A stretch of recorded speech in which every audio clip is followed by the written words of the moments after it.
No, I want to be around people with like-minded, Yep. same vision, and say, how do we build? Yeah. What does it look like to build? And you know what? In the building, we're going to have different ideas, but we're building the same thing. And Absolutely. we're going to have different routes. And maybe I can learn from some of those new routes. Yeah. And maybe you can learn from some of these routes. Absolutely. And that's how we are in the kitchen, man. And I tell people with our kitchen, what I love, and this is the part that I laugh a lot about, is, people have said that you guys have the best crab fried rice I've ever had. We had a lady from Singapore who stopped by and she goes, I'm from Singapore. I know crab fried rice.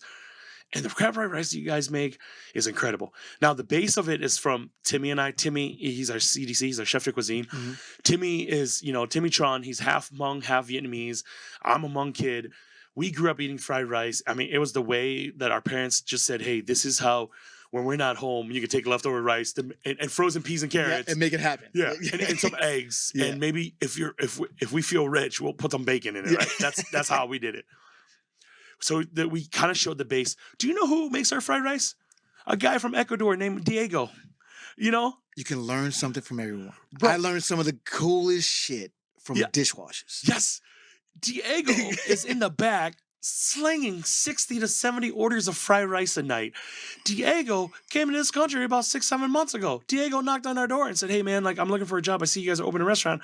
Sure, dude, come in. Mhm. Diego says, I'll wash dishes. Started there and we're like, hey Diego, you ever worked with a wok before? He goes, oh, you'll see, chef, And homeboy rips it.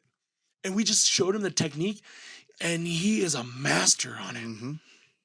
So when I giggle a little inside, you know what I'm talking about, right? Yep. Working in New York, you know what I'm talking about. People are like, oh my gosh, like this Hmong style fried rice is incredible. I'm like, yeah, the dude's name is Diego. Yeah. Trust me. Diego Yeah. is not a traditional Hmong name. Yeah. Diego, his parents aren't from Laos. Y'all know it takes a special track to do this. I'm Mama B's and Q's dripping sauce. It's just the fluid, it's the chef. I'm here to remind y'all I'm sick with it. My name is stuff that's hot. It's ubiquitous. Meaning it's one and the same, simple and plain. I'm all about my paper, the bacon, cheddar, and pain. I got these lanes running for the border. The talented Mr. Porter, keep it flowing like it's water. But here we go, there we go, creeping to a low speed. Is it him and his friend sitting in the nosebleeds? Play it cool, he ain't special just cause he's on TV. Everybody's hands up, acting like they know we the best and expect nothing less. I ain't stunting for the grand with the Welcome, beautiful people to the Taste Music, Hear Food podcast show, the destination for conversations about food, music, and culture. I am your host, Ed Porter, and today we have a very, very special show.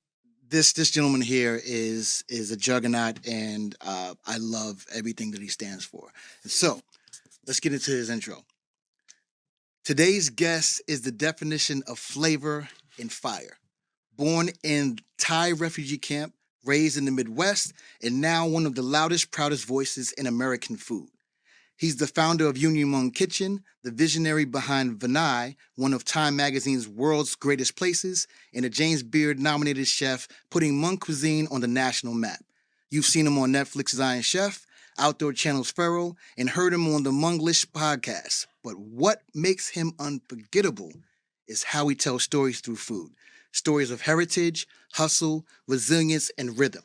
From comic books to charcoal grills, Nickelback playlists to hand-pounded chili paste. This man is blending old world roots with new school energy. Let's talk about identity, innovation, and the music behind the meals. Please welcome the wildly inspiring, one and only Chef Yia Vang. Thanks, dude. So awesome to be here. Realizing this morning that your studio is across the street from our restaurant. Yeah, you couldn't have picked a better location to stumble out of bed and yeah, I know. We were prepping this morning and I'm like, oh, I gotta get going. I have given myself like 30-minute leeway, and then I looked at the address. I'm like, or maybe 10-minute leeway, and then I was a little late. That's the thing. I had a job. Actually, when I first came to Minnesota, the closest I've ever lived to work was when I moved here. So I lived at 1150 Hennepin, and I worked in the IDS Tower. Yeah. That's where Aquavit was located. So that's literally a 10-minute walk, or I take the Skyways, right? Yeah. The closer you are, the lazier you become. For sure. The lazier you become to get. So I was because you do the math in your head. head, I'm like, right? I can get there. I'm like, you know, It's like 8,000 it's like, steps. yeah, And I could do, exactly, yeah, yeah, yeah. exactly. And then you're late. Like, why are you late? You live right there. And then never let people know that you live so close to the restaurant. Because Yeah. then, then you're the guy that has to do all. Oh, it's cool. Ed's right there. Yeah. He can Well, let. the other thing too is like from the restaurant here, I live like 7 minutes Yeah. away, and I'm in Northeast here, and so uh, you can also sneak away for quick naps. See, It's like, said oh yeah, I gotta go pick this up, and then you can only a responsible person can do that though, because that nap yeah. would turn into sleep. No, And then, I usually call it a meeting. Oh, yeah. I got a meeting. It's going to be about 45 minutes. Yeah. Better make it an hour. It's a longer meeting. Yeah. Absolutely. Listen, Chef, we know that food tells a story, and Yeah. in your case, it's an epic one. Can you let's from a refugee camp to the world stage? Can you tell me about when food became the thing for you? Then when you decided that it wasn't just a way to survive, but it was going to be your vehicle to have a voice. Yeah. So for real, I never wanted to cook. I never wanted to get into the restaurant world. Uh, Majority of my adult life was trying to get out of it, right? Because like I don't guess we were talking before, but it was like for you said you did food so that you can have studio time. For Right. me, uh, I did food just because that was like the only thing I knew, Right. and it wasn't this like I would say it wasn't a passion. It was like this is a means to an end. You know worst case scenario, if I fail in life, I fail in everything, I can always be a cook making like $11 an hour, right? Yep. You and I both know that it's and I was disciplined enough to be like, hey, I know how the restaurant system works. I know how back of the house works. I never wanted to get into it. And growing up for us, food wasn't like I think that there's sometimes when they look at cooks or they look at people who's been in the restaurant industry, they think that our life started out like as a Netflix chef's table. There's classical music, it's Right. slow, and you're Yeah. standing with grandma, and we're making rice together, and everything falls in slow motion. You know what I'm talking about? Exactly. And that light beams hits it perfectly, and it's just like this, Oscar winning scene. It's like not like that at all. I mean, like you and I probably both know that growing up, food was like a means to an end. Absolutely. It's mom, dad, they're kind of like mom works second shift, dad works first shift.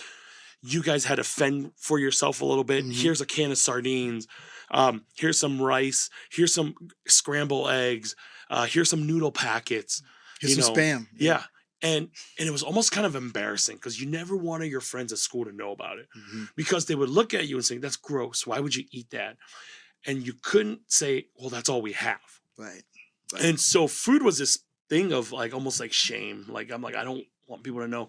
I don't want people to know that on Saturdays we would go out to the farm and we would, we would harvest, you know what I mean? Mhm. Chickens and pigs, and we would be part of that, breaking them down, plucking them, cleaning them out, then bringing it home. While most friends of mine on Saturdays growing up in elementary school and middle school would be playing, baseball, or they would have rec leagues they go to, or swimming. Right. I never did that. So it was just like you just kept it all to yourself. And yeah, so that's where I started. My mother and my father believed that to succeed in this country where they got us here was what meant good education, which is I'm 100% for. Like I'm not against that. Right. Good education, making sure that you get a job that my father always says my dream for my children is for that you would have jobs where you would sit in a big office and sign people's checks, for them, because I don't want you to be like me. Right. I don't want you to have to work like this. I don't want you to have to be in pain like this. I don't want you to suffer like this. And so I resisted against that, where I'm like, well, like you don't understand how it is here in America, blah, blah, blah. And so for a long time, I pushed against it. And I think that going through working through kitchens and restaurant Mhm. really gave me a glimpse of what hard work is and like what true hustle is, what is grit. Yeah. And it wasn't until my late 20s, I would say, I'm 40 now, but it wasn't until my late 20s where it was like, oh, like this is what it means to hustle. Yeah. And there was just something inside of me that, felt like this calling to be like, okay, what does it look like for me to keep unraveling this? And then as we always say within our restaurant, we always say every dish has a narrative. You follow that narrative long enough and close enough, you get to the people behind the food. And once you're there, it's really not about food, it's about people. And that food is a catalyst into cultivating great relationships. And the moment I did that, the moment I followed the foods that rejuvenated my soul, I end up at the table with my mom and dad. And Wow. and at that, then I finally, as an adult, heard their stories, and I started putting myself in their shoes. Right. Going, hey, Dad, you were 13 when you joined up, with the rebel troops, and you fought with the Americans, and you fought in guerrilla warfare, and that's what you and our uncles, and your father, my grandpa, that's what they did. They fought for the freedom of our people, and you were 13. Yeah. Mom, like, by the time you were 15, 16, you had kids already, and you had to escape, and you were put into a war prison camp, and you suffered, and that was before your 18th birthday. Yeah. Like, and No, it puts and stuff in that perspective Yeah. started coming in. Absolutely. And I just asked myself, like, hey, if you're not going to tell their story, who is? And the only thing that I knew how to tell the platform was food, because through that you can draw people in. And I think that there's this really cool correlation between food and music. No, no. Oh no, that's Right. That's why this exists. Yeah, Yeah. No. and that's why, like, when you reached out and I started Yeah. looking into what you do, and I'm like, this is perfect, because you can go anywhere. And Anywhere. music is music. Yeah. Regardless, a beat is a beat. Yeah. A 4/4 count is a 4/4 count. Right. You don't have to even speak the same language. You can go to, I don't know, Western Africa. Don't Mhm. speak the native language. Sit in there, and the way that they keep a beat, a tempo, is exactly the same way that you would do in the Bronx. Absolutely. You do it in America, Yeah. right? And that's what, like, the beauty of music is, the beauty of food. It's. I always say that the kitchen raised me. Right. Yep. I was raised by a kitchen, but I was a kid of hip hop. Right. And food for me was an escape. Right. So I could go to all of these countries without even knowing that I wanted to, by just assimilating and eating the foods of that place, right? It was so commonplace to do, but the kitchen is one of those places that accepts everyone, right? It takes on Yeah. all comers, and the fact of who you are doesn't matter at a certain point. And it is, I think, in my humble opinion, food and music are the two of the three great powers. Well, four. I think, like you said, everybody understands a beat when they hear it. Everybody understands something tasty when they taste it. Yep. Unfortunately, everybody understands a left hook. Yeah. No matter what Yeah. what language you speak. Yep. And then the other one is love. Everybody understands what it feels like to be truly accepted. Yep. And you get all of that in the kitchen. Yeah. You get all of that in the kitchen, and so Yeah. it's entirely your story, and how that aha moment that it clicked for you, that, like, okay, this is gonna be the way that I honor my parents first and foremost, but also is who I am, Mhm. and who you are is all of those things and more, because of where you are and how you grew up too, which is, yeah, it's a beautiful thing. It really is. All right, so before we get into the thick of things, we're going to play a little game called On the Fly. Okay. Okay, Let's rock we're gonna throw you in the fire somewhere I know you're really familiar with anyway. And this segment, I'm gonna toss out a word or phrase, and you're gonna give me the first thing that comes to mind. Don't think too much about it. Just fire it off. All right, This is how people, like, cut clips and you get in trouble. On You're just like, I didn't mean to say that. Editing is it. Don't worry. I got you, bro. I got you. All right, you ready, chef? Yes, let's rock Okay. this out. The flavor of home. Fish sauce. It's a good one. Your kitchen playlist name. Oh my gosh, you're not gonna like this. It's called White People Music. White people music. I love it, actually. It's like country. It's Nickelback is on there. I love it.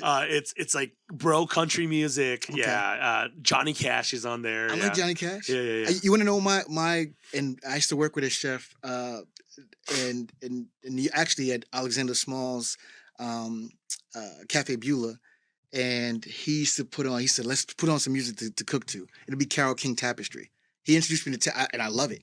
I've always loved it. That's funny. Hmong Heat. Thai chilies. Okay. Culture in one word. Progress. Mm, I like that. I like that. I like that. All right. So let's talk about the sweet spot where rhythm meets the plate. Because again, like this is I like to draw the through lines between food and music. And I believe, so in my humble opinion, hip hop is the most inclusive genre of music ever. Absolutely. And the reason I say that is because out of any other genre, hip hop is the only one where you can draw a through line with every other type of music has been used as inspiration, whether it be sampling or whatever, from a classic Arabic music to classical music and everything in between. There's no other genre of music you can say that about.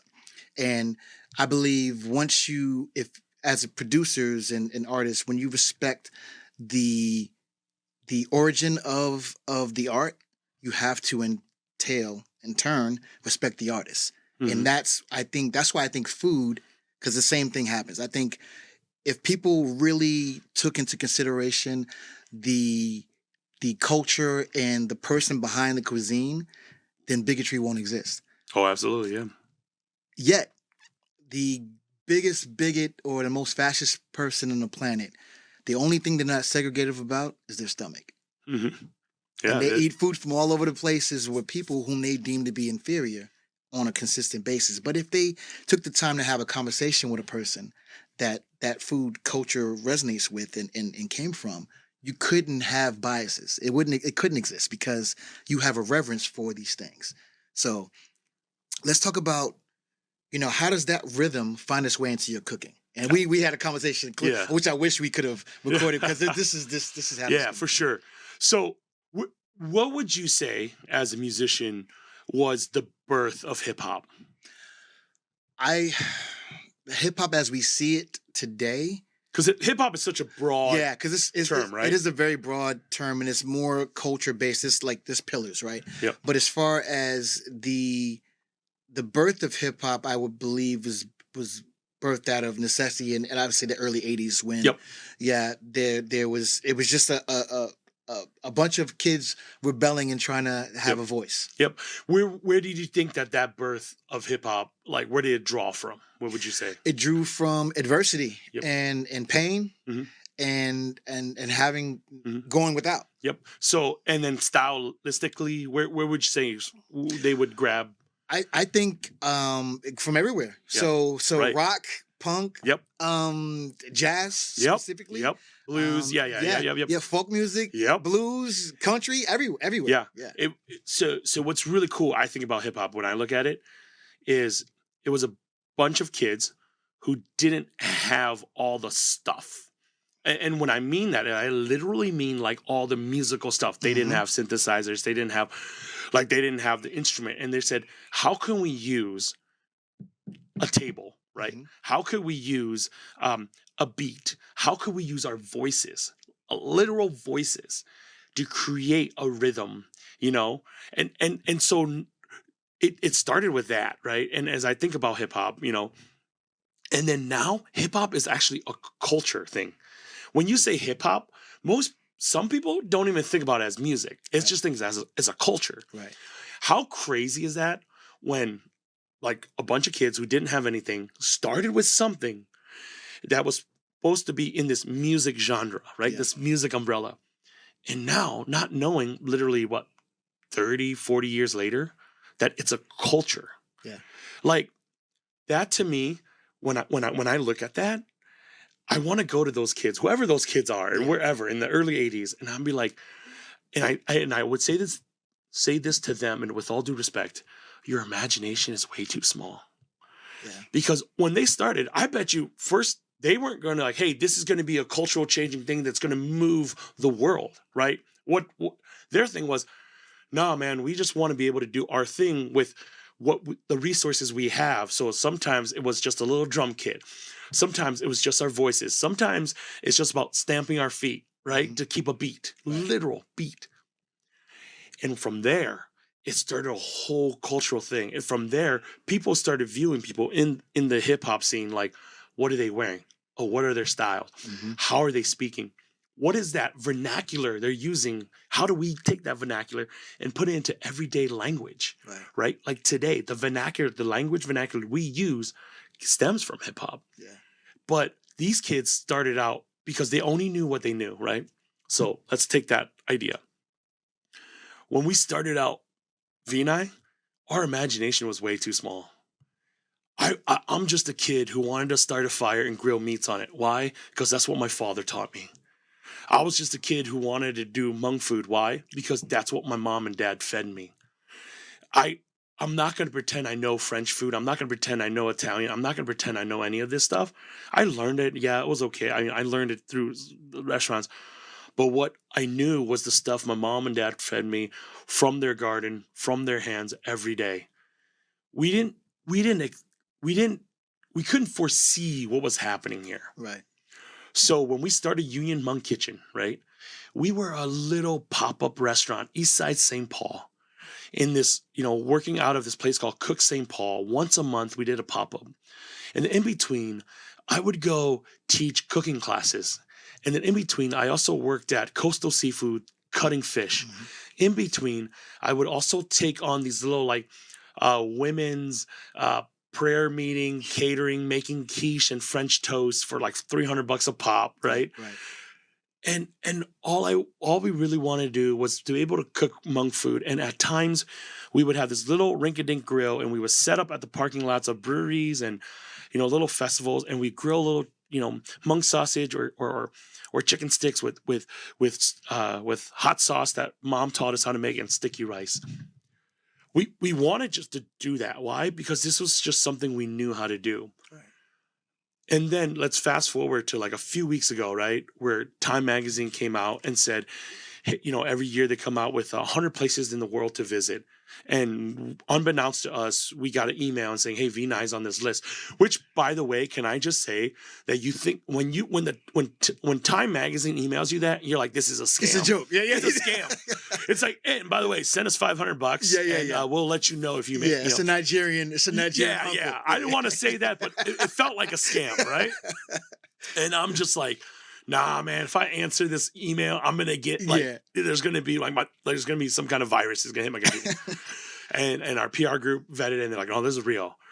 So they're going, wait, there's this place in the world that we want to, and on that list, like Notre Dame Mhm. is on that list. Like no, not the college, Yeah, like the church, And so we were, and that hit me as saying, hey man, your imagination is way too small. And so that's that line I draw between, like music, like hip hop Yeah. and food, and especially take it closer to what we're doing. We were just a bunch of kids 7, 8 years ago saying, hey, we just want to cook food that our parents taught us. But now we get to do something so much greater. And this isn't like, pat on Yia's back. No. I always say this. I think that sometimes we always create our own villains and we create our own heroes, right? Mhm. And sometimes we put a lot on people's shoulders saying, hey, like you're the bearer of our culture. And sometimes people say that to me, and I always say, hey, look, that's an honor. Thank you so much. But for the Hmong people, I always say, hey, you see all the Hmong people that are doing great things around here? The weight of our people is not on one person's shoulder. Right. It's not on Suni Lee's shoulder, great Olympic, Mhm. champion. No. It's on all of our shoulders. So let's carry this together. Right.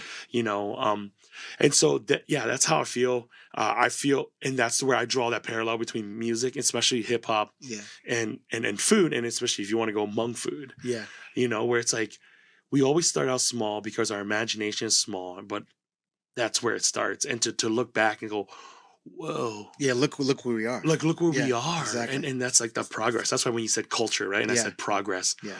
Culture only works when there's progress. 100%. 100%. And you said something, so specifically when you mentioned Vinai, language is a huge thing. Yeah. And so food is a language, obviously, and so is music. And I think that language is clearly transferred to the reason why Vinai is on the list of on that list at Times, New York Times list. I'm sorry, Time Magazine's list, is because of the feeling that is evoked when you walk through the doors.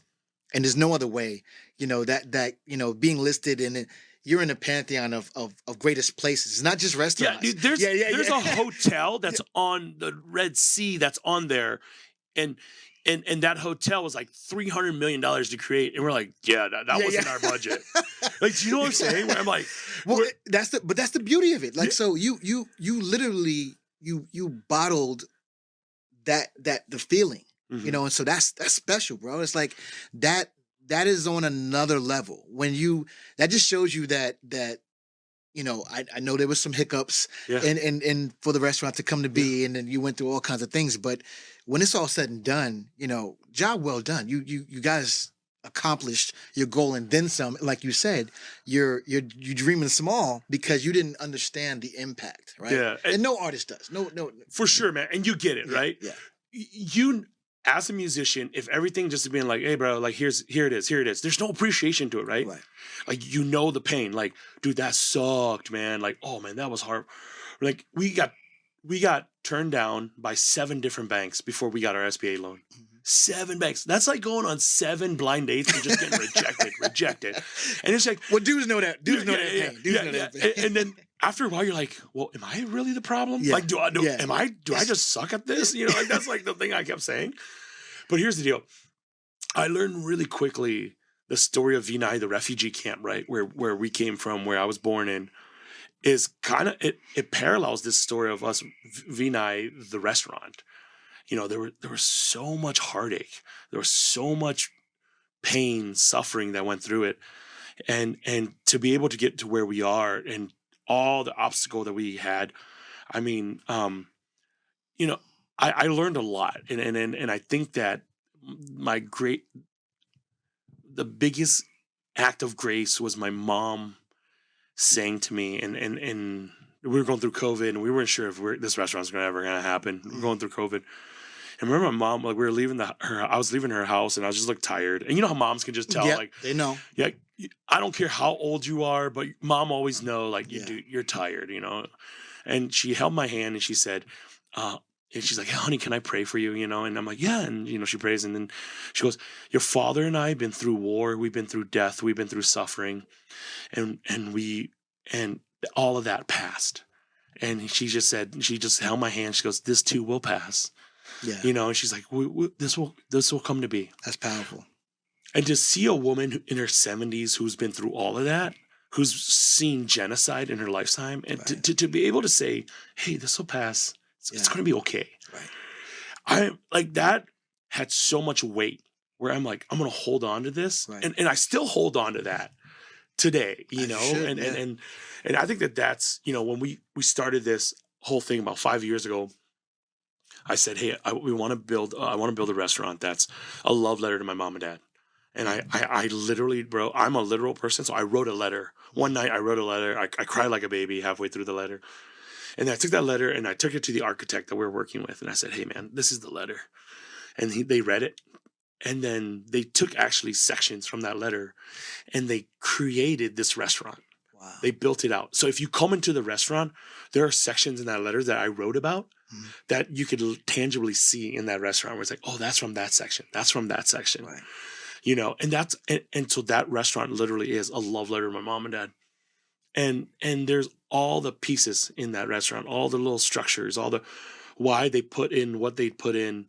And I want to be like, hey, I want this to speak to you guys too, because that letter it's almost like a son's redemption. Like, hey, mom, like I screwed up. Hey, dad, I really, like, you gave me love, you showed me love, and I rejected it in my rebellious stage. Mm-hmm. And so how do I say sorry? I remember I wasn't doing well in college, and I remember my dad said to me, he said, my dad said, I want you to remember something. And he said, I love you because you're my son. And you have kids, you understand that. I love you because you're my son. There's nothing you can do to work your way out of my love, and there's nothing you can do to work your way into my love. And he said, the day you were born, I held you. Your mom and I, we both held you. And my love for you is maxed out. Yeah. That gave me the strength to fail. Yeah. Can you imagine if you tell your children, no matter what you do in life, no matter what failure comes to you in life, if you fail, I'm still your father. I'm still gonna love you. Yeah. I'm still your father, and you can come home. And he always said to us, "We are your home. You can always come back. We can restart from there." And I saw him do that. I saw my mom and dad do that with all my siblings. Every time, and life hits them hard. Life sucks. You know, Yeah. it hits Life. you hard. Yeah. You get it. Mom and dad will come. We can always go to their house. We can restart from there. And so, a lot of people say, "Hey, is your mom and dad proud of you? Like, they must be very proud for this restaurant." I'm like, no, no, no. We didn't create this restaurant for them to be proud of me. Yeah. This restaurant comes out of them already being proud. Right. So it's the reverse of it. Yeah. I mean, that's what I try to tell people. This is an homage to them. This is an honor to them. Not because this is something where I'm like, hey, mom, dad, look at this. Look Right. how great we are. Yeah. No, no, no, no. This is because of that unconditional love that you set for me 40 years ago. That when you've I was always born. gotten. Yes. Yeah, that you've always gotten. You said something that about your parents that I think that most people, myself included, do not really take to heart and take into consideration. There's a difference. So we as people, as humans, believe that our loved ones just know, right? It's a difference when you hear it. Oh, for And when sure. it's said to you. Like, listen, Yep. just, so and that's it's very important. Like like, I don't know if you know or not, but no matter what you do, I'm always gonna support you. Like Mhm. this, you can do no wrong. You're gonna fail, and that's okay. I'm gonna love you no less. That freedom that you felt from that is awe inspiring, and I know that we as humans just got to do better with expressing to the people in our life that we love that it's okay to have the audacity to dream. Yeah.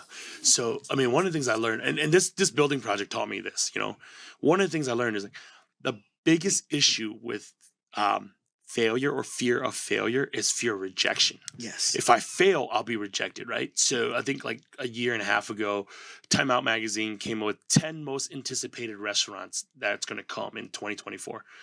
And Vinai was on there, and I was just like, in that kind of like, oh Yeah, my the gosh, angst, yeah. like, oh my gosh, like if we don't do this, then it's like, yeah, I mean, as a musician, you get it. It's like the like they had the one hit wonder, right? Yep. Yep.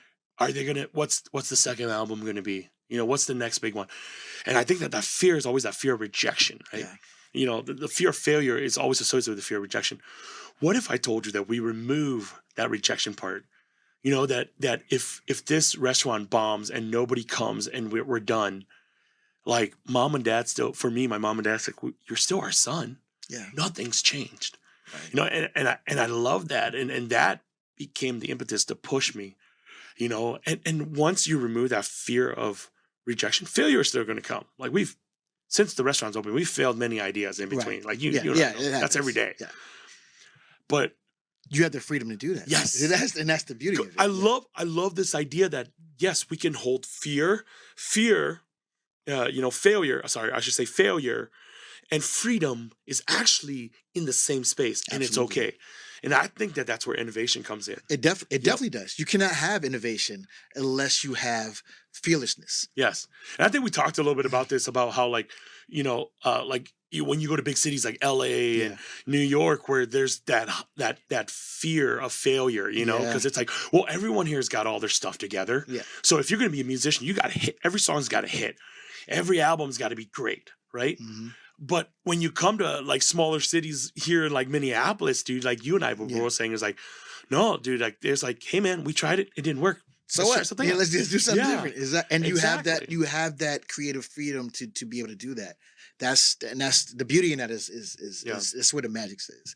I listen, as a chef, I think we just want to, first and foremost, we want to do things that mean something to us, first and foremost. And when we hope that others, it resonates with other people, because there's no greater feeling than having someone truly appreciate something that you made from the heart. Your food is rooted in Hmong tradition. How do you walk that delicate balance between tradition and innovation? Yeah, so I think of it as this: the word tradition. We have to really break that word down, right? So when they say, "Oh, well," we get a lot of I shouldn't say a lot. We get some feedback, I guess I'll call it that, from I call it the Hmong hardliners, right? Where it has to be done this way because that's traditional Hmong food. So the thing I always ask the hardliners if they're willing to have a conversation is, to me, define what traditional Hmong food is, and they'll give me some reference to like Hmong village or Hmong town and dishes there, and I'm like, well, did you know that if our parents looked at that, they wouldn't call that tradition? To them, that is actually innovative Hmong Right. food. And then if you go back to our grandparents, our great grandparents in the mountains of Laos, It would feel the same way. they always feel the same way about what I mean, same thing. You and I both know that tradition, right? So if we go, what's traditional hip hop music? Hmm. I mean, you can't really say that. I mean, you can, but you could say, hey, hip hop music draws from this. Right. It draws from this, right?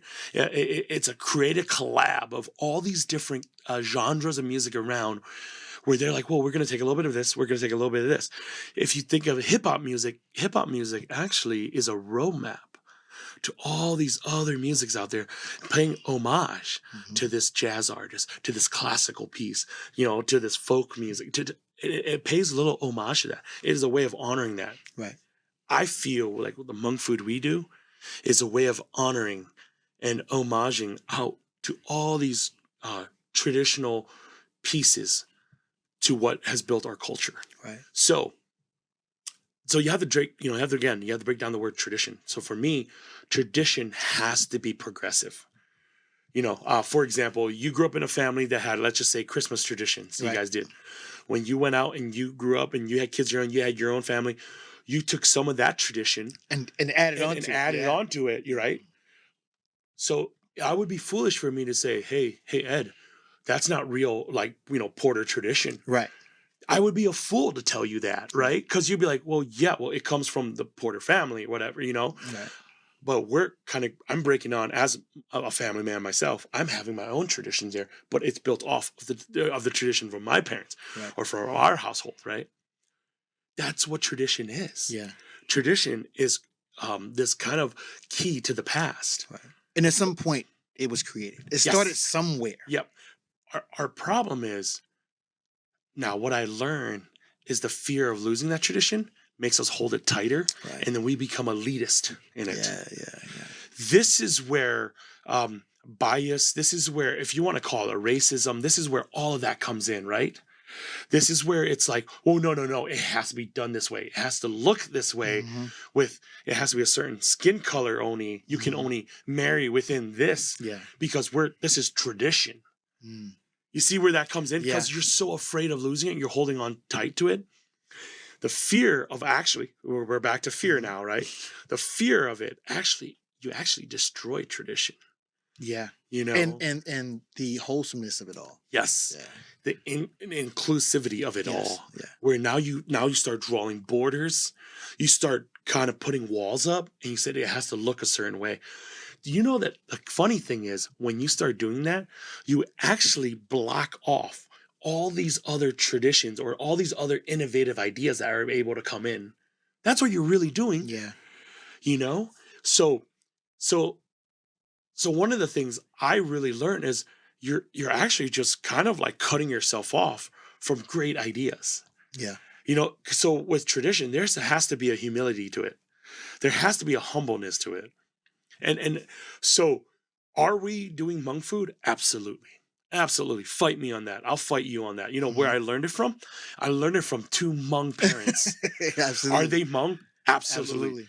Dad fought in the war, in the secret war. Mom they both went through refugee camps.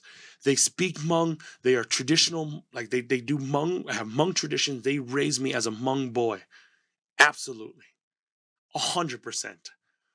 Now, here's where I get pretty fired up. I believe that my grandfather and my uncles and my father, who fought for the freedom of the Hmong people, who then came to America, who fought for the Americans as patriots of America, then had to fight their way to get into America, right? And then eventually became citizens of America, right? They did that not so that their children can revert back, right? But they did that so that children can progress forward in the future. How do we honor what they do? Well, we're going to come here. We're going to gather ideas and new traditions from the people around us, from a black brother across the table from me, and learn from you, so that we say, hey, I come from our people. We're halfway across the world. You're from New York, on the other side of the world. Right. Let's put our ideas together. Yeah. Let's put some of our traditions together. You know why? Because then we can build. That to me is what progress in culture is. Yeah. And so that as a black man from Brooklyn, and as a the Bronx. Sorry, Bronx. wrong beat. As a black man from the Bronx, and as a Hmong man, from Wisconsin, yeah, we can put our ideas and traditions together and say, how do we build so that maybe our children can say, hey, look at our dads. Right. Like if they can do it, maybe we can have a little, coming together here. Right. That's what I'm saying. Yeah. And the best vehicles, and I will always say is food and music. Period. Food and music. If you listen to some of the quote unquote traditional Hmong music and look at some of the Hmong artists, especially in music, and how they've taken from the way that Hmong musicians in the mountains of Laos, the way that we did music then, and see how that some of the Hmong artists today are still pulling from some of that. They're still singing in our Hmong native tongue. Yeah. They're still rapping in our Hmong native tongue. Yeah. Right? The Hmong language itself is such a beautiful language. Before even the idea of rap or hip hop ever hit the mountains of Laos, right? They had this thing called Lu Shin Ta, which literally say words that connect together. And what would happen is a boy would go to a girl that he's smitten on, and he would stand outside her house, it was her father's house, and by her window, and he would put Lu Shin Ta together, which literally he would put words that connect or word blocks putting together. And he would then freestyle a love sonnet to her by just using words and putting it together. Yeah.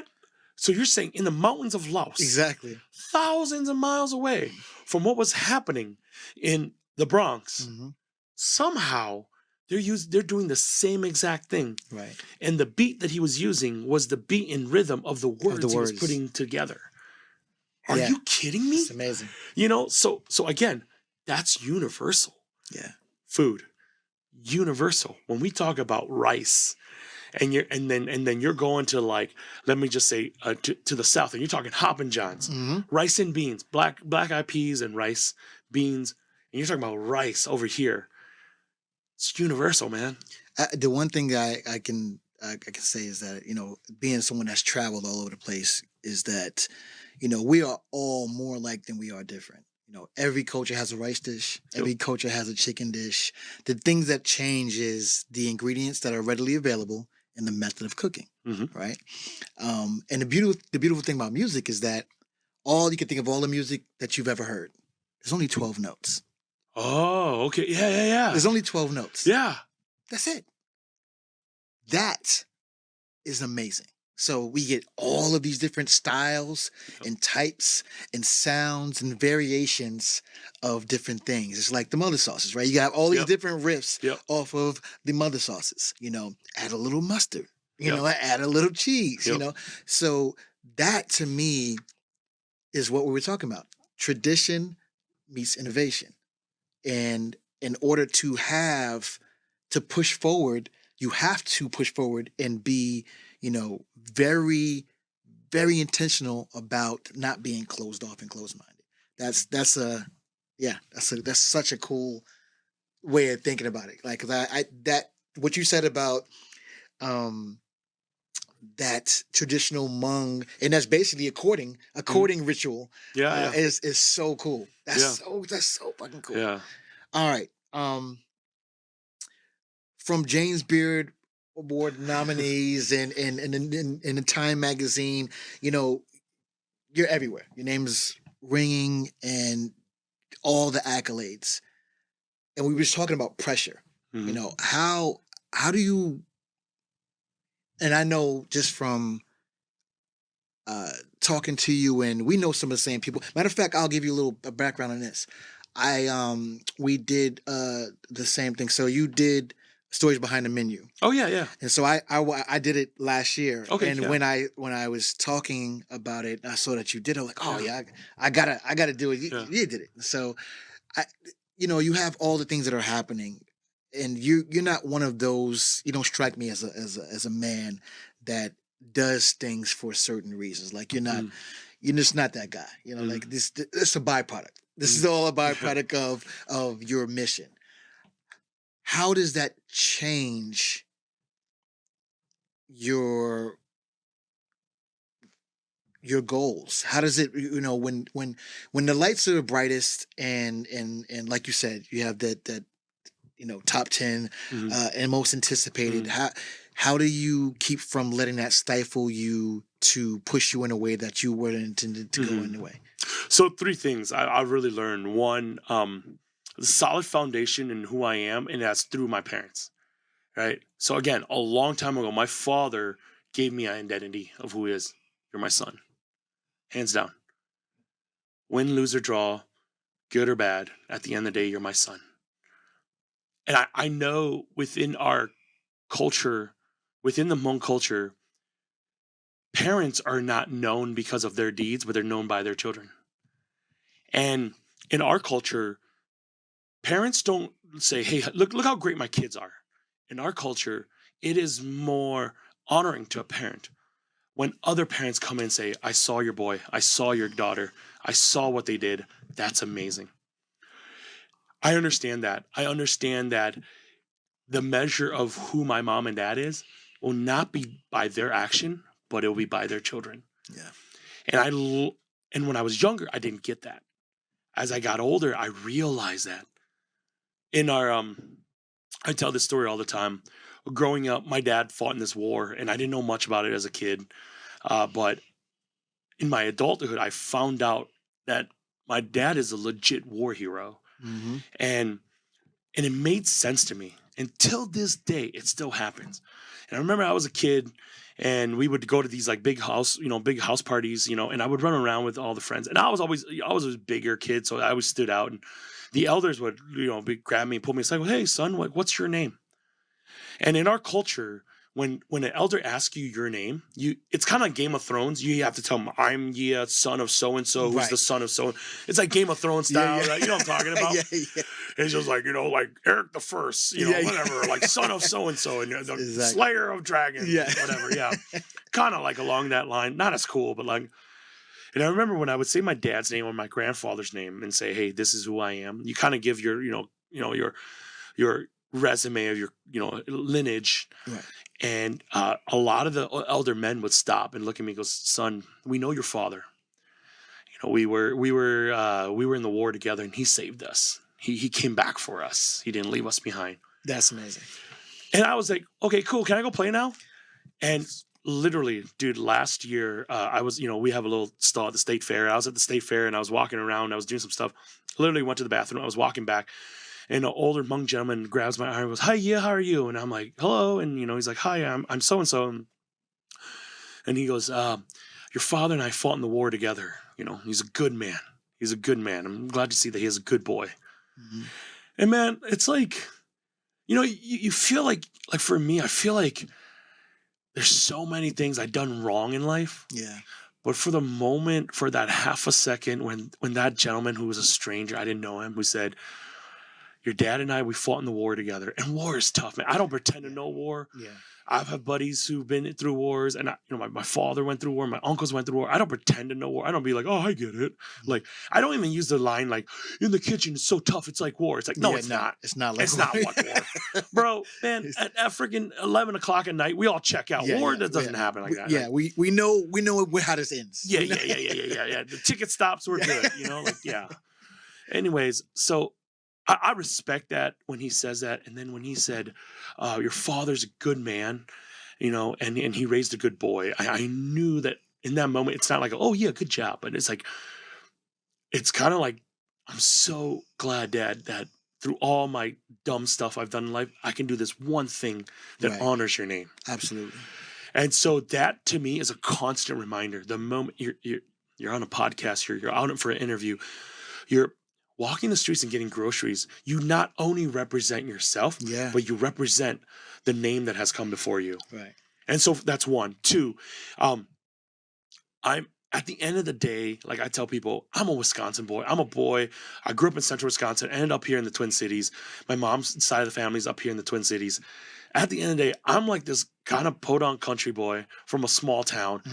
I love the fact that my high school teachers from 25 years ago will still email me and say, "Oh my gosh, I saw you in this magazine. You're still our boy from Port Edwards, Wisconsin, with less than 2,000 people." Right. And they'll still say, "You're still our boy. You're one of ours." Mm-hmm. And to me, it warms my heart. Absolutely. That Miss Pilo, my 7th grade English teacher, still keeps all the little like national news stuff, and Right. she'll be like, "We saw you on this show," and it makes me proud to be from that small little Absolutely. town. Absolutely. And they always say, "You're one of ours. You're Yeah. always going to be one of ours." And a town of predominantly white folks Mm-hmm. who say, "We don't care what you look like or who you are, but you're one of our boys. You're one of the boys from Port Edwards, Wisconsin." I love that. And the third thing is, I have this really tight group of friends who 20 some years ago we went to college together, and a few of them, and majority of them we're still really close with. Right. That these dudes didn't care about James Beard, didn't care about Time Magazine, that they loved me and took care of me when I was that bummy kid who slept on their couch because I needed a month of just transitioning to the next place and I didn't have a place to stay. Mm-hmm. Who now they all have families of their own and they've all come to the restaurants, and from all around the country they fly in for over the weekend just to be there. Yeah. And these guys that that would tell me, "Hey man, I read this article. They wrote this big piece about you from here. And when I read it, it still sounds like you. You're still you." And that to me is like the biggest thing. That's a huge compliment. Yeah. It's a huge compliment. And I love it because they're always so funny too, because they'll come to the restaurant or they'll come somewhere and they're like, "We don't want to bother you." I'm like, "No, you're the guys I want to bother me." Right. You're the ones who like should text me because I want to come out and say hi and I want to Right. see you. And so these are the 3 areas I think that I constantly am reminded. And the other thing too, I think that when you mix them all together, man, like I just genuinely am curious about people. Yeah. People and their culture and how they take. To me, people are like puzzles. Yeah. And so, if I'm doing an interview or if we're in, Podunk, Everglades hunting pythons on a feral, like I want to know Dusty Crumb. The dude's name was Dusty Crumb. Dusty I want to know. Crumb. I just want to know his life. He's Yeah. he's a Yeah, cool man and too. or if we're out in northern New Mexico in Taos Pueblo indigenous land and out with the indigenous folks there, and we're out there hunting prairie dogs and jackrabbits. Mhm. I want to know their story. I want to know how their great ancestors are the ones who are living on the same land that they are, and Right. what the tradition that they've been passed down. Like, I'm just curious about Yeah. that. Yeah, All right, so let's do this lightning round really quick let's rock it out. before I let you go. All right. Yeah. I get it. I get Yeah. it. Go to hype song. I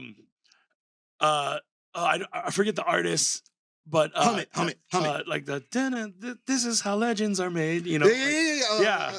Like that's the yeah. one where it's like, okay, It's we turn got a up time. lot of It's yeah, turn up time. yeah. It's like we got a lot of prep. Boom, we turn that on. It's like, okay, I don't care. Let's go. Okay. Dish you would eat forever.